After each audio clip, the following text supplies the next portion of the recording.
Mahanga block ଅନ୍ତର୍ଗତ ଏରକୋଣାସ୍ଥିତ ଶ୍ରୀ ସତ୍ୟସାଇ ବିଦ୍ୟାବିହାରରେ ପରମ ପ୍ରେମମୟ ଭଗବାନ ଶ୍ରୀ ସତ୍ୟସାଇ ବାବାଙ୍କ ଆବିର୍ଭାବର ଶତବାର୍ଷିକୀ ଅବସରରେ ଶ୍ରୀ ସତ୍ୟସାଇ ଦିବ୍ୟ ପାଦୁକା ଯାତ୍ରା ଅନୁଷ୍ଠିତ ହୋଇଯାଇଛି।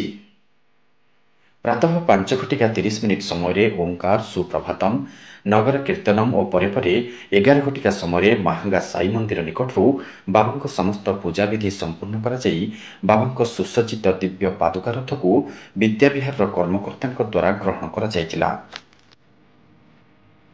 ଏହାପରେ ଭଗବାନଙ୍କ ଦିବ୍ୟ ପାଦୁକା ରଥ ବିଭିନ୍ନ ଗ୍ରାମ ସ୍ଥାନୀୟ ଅଞ୍ଚଳର ବିଭିନ୍ନ ବିଦ୍ୟାଳୟମାନଙ୍କରେ ପରିକ୍ରମା ହୋଇଥିଲା। ଏହି ପରିକ୍ରମା ସମୟରେ ସମସ୍ତ ଗ୍ରାମବାସୀ ବିଦ୍ୟାଳୟର ଛାତ୍ରଛାତ୍ରୀମାନେ ବାବାଙ୍କ ଦିବ୍ୟ ପାଦୁକାର ଦର୍ଶନ ଓ ସ୍ପର୍ଶ କରିବାର ସୁଯୋଗ ପାଇଥିଲେ। ଏହି ପରିକ୍ରମା ରଥ ସନ୍ଧ୍ୟା 6 ସମୟରେ ସତ୍ୟସାଇ ବିଦ୍ୟାବିହାର ଏରକୋଣା ପରିସରରେ ଅବସ୍ଥାପିତ କରାଯାଇଥିଲା। ଏହି ଉତ୍ସବର ପ୍ରାରମ୍ଭରେ ବିଦ୍ୟାବିହାରର ଛାତ୍ରଛାତ୍ରୀମାନେ ବେଦପାଠ ସ୍ୱାଗତ ସଙ୍ଗୀତ ଗାନ କରିବା ପରେ ସଭା କାର୍ଯ୍ୟ ଆରମ୍ଭ କରାଯାଇଥିଲା। ଏହି ସଭାରେ ସଭାପତି ତଥା ମାହାଙ୍ଗା ସତ୍ୟସାଇ ଟ୍ରଷ୍ଟର ଟ୍ରଷ୍ଟି ସରୋଜ କୁମାର ଜେନା, ବିଦ୍ୟାଳୟର ଉପଦେଷ୍ଟା ଅନ୍ୟତମ ପ୍ରତିଷ୍ଠାତା ମହିମା ଧର୍ମ ଗବେଷକ ଡକ୍ଟର ଏକାଦଶୀ ପ୍ରଧାନ, ଦିବ୍ୟ ପାଦୁକା ଯାତ୍ରାର କଟକ ଜିଲ୍ଲାର ସଂଯୋଜକ ହେମନ୍ତ କୁମାର ସାହୁ, ବିଦ୍ୟାବିହାରର ସମ୍ପାଦକ ଇଞ୍ଜିନିୟର ଗଣେଶ ସ୍ୱାଇଁ, ପ୍ରାଧ୍ୟାପକ ସୁଧାଂଶୁ ଶେଖର ଷଡ଼ଙ୍ଗୀ, ସାଲେପୁର ସମିତିର କନଭେନର ଉଦୟନାଥ ସାହୁ ପ୍ରମୁଖ ପାଦୁକା ଯାତ୍ରାର ମହତ୍ତ୍ୱ ଓ 32ତମ ବାର୍ଷିକ ଉତ୍ସବ ସମ୍ପର୍କରେ ଆଲୋଚନା କରିଥିଲେ। ପାଦୁକା ରଥର ସଞ୍ଚାଳକ ହେମନ୍ତ ଭାଇ, ସାରଥୀ ଲକ୍ଷ୍ମୀଧର ଭାଇ, ପ୍ରଦୀପ ଭାଇଙ୍କୁ ଉତ୍ତରୀୟ ଓ ପୁଷ୍ପଗୁଚ୍ଛ ଦେଇ ଅତିଥିମାନେ ସମ୍ବର୍ଦ୍ଧିତ କରିଥିଲେ। ଏହି ଆଧ୍ୟାତ୍ମିକ କାର୍ଯ୍ୟକ୍ରମରେ ମାହାଙ୍ଗା ସାଇ ମନ୍ଦିରର ଆନନ୍ଦ ଭାଇ, ଗୁରୁଜୀ ସୁଧୀର କୁମାର ସାହୁ, ଅମରେନ୍ଦ୍ର ଜେନା, ମହେନ୍ଦ୍ର ସାହୁ, ଗୌରାଙ୍ଗଚରଣ ପ୍ରଧାନ, ସୂର୍ଯ୍ୟମଣି ନାୟକ, ସତ୍ୟସ୍ୱରୂପ ବଳ, ଗୁରୁମା ନମିତା ଦାସ, ସାଗରିକା ସାହୁ, ରୋଜାଲିନୀ ଲିଙ୍କା, ପ୍ରମିଳା ରାଉତ, ନମିତା ବେହେରା, ଚିନ୍ମୟୀ ରଥ, ପ୍ରମିଳା ରାଉତ ପ୍ରମୁଖ ସହଯୋଗ କରିଥିଲେ।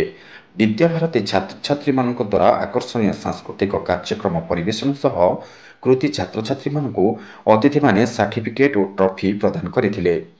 ଶେଷରେ ବାବାଙ୍କ ମଙ୍ଗଳ ଆଳତୀ କାର୍ଯ୍ୟ ସମ୍ପାଦନ ପରେ ରୀତାରାଣୀ ସାହୁ ସମସ୍ତଙ୍କୁ କୃତଜ୍ଞତା ଜ୍ଞାପନ କରିଥିଲେ। ହେଉଛି ଏରକୋଣା ସତ୍ୟସାଇ ବିଦ୍ୟାବିହାରର 32ତମ ବାର୍ଷିକ ଉତ୍ସବ।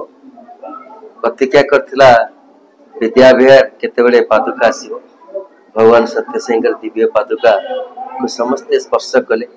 ବିଦ୍ୟାଳୟର ସମସ୍ତ ଅଭିଭାବକ, ସମସ୍ତ ଛାତ୍ରଛାତ୍ରୀ, ସମସ୍ତ କର୍ମକର୍ତ୍ତା ବାବାଙ୍କ ଦିବ୍ୟ ସ୍ପର୍ଶ ପାଇ ଆନନ୍ଦିତ ଥିଲେ। 32ତମ ବାର୍ଷିକ ପ୍ରତୀକ୍ଷାର ଅନ୍ତ ଘଟିଲା। ମୁଁ ହେମନ୍ତ କୁମାର ସାହୁ, କଟକ ଜିଲ୍ଲାର ଯେଉଁ ପାଦୁକା ଯାତ୍ରା ନିର୍ବାହୀ, ମୁଁ ଏତେ ଖୁସି ଆଜି ଶେଷ ଦିନରେ, ସାଲେପୁର ସମିତିର ଶେଷ ଦିନ, ନବମ ଦିନରେ ଏରକୋଣା ବିଦ୍ୟାବିହାରର ଯେଉଁ ବାର୍ଷିକ ଉତ୍ସବ ହେଲା, ମୋତେ ଲାଗିଲା ଭଗବାନଙ୍କର ଦିବ୍ୟ ଉପସ୍ଥିତିରେ ସେ ବାର୍ଷିକ ଉତ୍ସବ ସମାପିତ ହେଇଛି।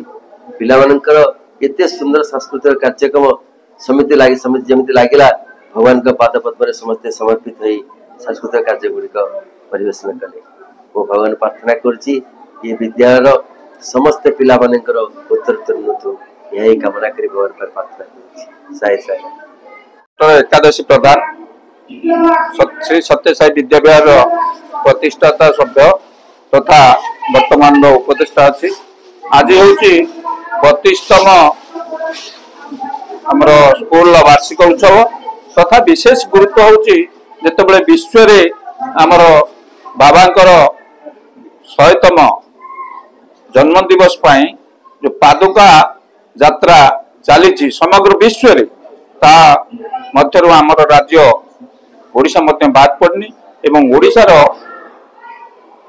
ମାହାଙ୍ଗା ସ୍ଥିତ ଏରକୋଣା ସତ୍ୟସାଇ ବିଦ୍ୟାଳୟରେ ଏହି କାର୍ଯ୍ୟକ୍ରମ ଆଜି ମହା ଆଡମ୍ବରରେ ଚାଲିଥିଲା। ଏଥି ସହିତ ବାବାଙ୍କର ଯେଉଁ ମହାନ ଉପଦେଶ ଆମର ବିଭିନ୍ନ ବକ୍ତାମାନେ ପ୍ରଦାନ କରିଥିଲେ ଏବଂ ଗାଁ ଗାଁ ବୁଲି ପାଦୁକା ଯାତ୍ରା ହୋଇଥିଲା ଏବଂ ବିଶେଷ ଭାବରେ ଆମର ଯେଉଁ ବାର୍ଷିକ ଉତ୍ସବ 32ତମ ବାର୍ଷିକ ଉତ୍ସବରେ ପିଲାମାନଙ୍କୁ ପୁରସ୍କାର ପ୍ରଦାନ କରାଯାଇଥିଲା। भगवान श्री सत्यसाई बाबांकर दिव्य पादुका यात्रा ये जो चली स्वामी आसंता नवेम्बर 23, 2026 मसीह आमर भगवान 100तम जन्म दिवस पालन अवसर में स्वामी दिव्य पादुका पुट्टपर्ती धामर ओडिशा आसी से समग्र ओडिशार विभिन्न कोण अनुकोण गाँ मानक से आसी भक्त ମାନଙ୍କୁ ଦର୍ଶନ ଦଉଛନ୍ତି। भगवान जो वार्ता देते जे मु ओडिशा को जीवी किंतु से सशरीर आसी पारे नहीं, तेणु से जो पादुका अभिषेक कर निज हस्तरे से पादुका रूप से सूक्ष्म शरीर ओडिशा विभिन्न प्रांत विभिन्न अनुकोण कोण अनुकोण समस्त भक्त श्रद्धा मान दर्शन दौरान द्वारा दर्शन तत्सहित ये दर्शन माध्यम विभिन्न स्थान मानकरे भगवान अलौकिक घटना मान घटुची। पीड़ित माने सेमानंकर व्याधि रक्षा पाए मुक्त होचंती।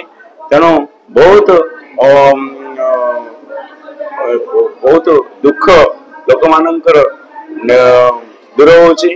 तेणु भगवान सूक्ष्म शरीर आम मान भीतर चलप्रचल करुछंती। यह ही होची आम मानकर आध्यात्मिकता आई जो पादुकार स्पर्श जो से उत्सटी निश्चित भाव में प्रकाश पाइब। जय श्री राम। एक सौभाग्य दिन जे कि आम वार्षिक 32तम वार्षिक उत्सव भगवान पाद दर्शन कर सुजोग पाइचु एवं आम पिला एक सौभाग्य जे कि आज यही पवित्र दिन में भगवान पाद दर्शन सहित से 32तम उत्सव को महासमारोह पालन कर भगवान कार्यक्रम को सुचारू समाप्त। सत्यसाई विद्याविहार एक पादुका उत्सव था समग्र राज्य एक महान दिवस। से उत्सव आम भाविलु प्रति वर्ष वार्षिक उत्सव जो निरा ढंग से करूँ ए वर्ष तार भिन्न धरण करूँ। तार अर्थ एक आध्यात्मिक परिवेश पादुका को सम्मान जनाई पादुका जो आम कैंपस भितर रोचे से वार्षिक उत्सव मिसई तेणु यही दिन आम बोधे 10-15 खंड गाँ को आमर दिव्य पादुका को भ्रमण करने सक्षम होती। प्रत्येक माँ माउसी रुग्ण लोक असहाय लोक पादुका दर्शन और स्पर्श कर निजक धन्य मन कर पादुका को जिते आम कैंपस भर को संध्या बेले प्रवेश कराइलु से आम संध्या बेले एक भजन और सत्संग माध्यम पिला गार्डियन मान संस्पर्श में आसिलु संगे मिसिलु से स्कूल कौन आम विद्याविहार कौन से विषय जानिले और पादुकार महात्मा कौन जानिले। या द्वारा आम स्कूल एक श्रृंखलित स्कूल प्रमाणित होगा। या द्वारा पिला मंगल हम समाज मंगल हम प्रत्येक असहाय लोक कि भावे जे भगवान दुनिया अच्छा कि ना भगवान आम पाखे अच्छा पादुका रूप में अच्छा आम मनन करवा स्मरण करवा आम दुर्लभ जन्म निश्चित भाव सार्थक हम। यह आम समस्त पिला मेसेजटा देचु जहाँकि भगवान बाबा मेसेजटा देते कहूँ सत्यसाई विद्याविहार तरफ। जय श्री महांगारू विजय कुमार रिपोर्ट निर्माण लाइव।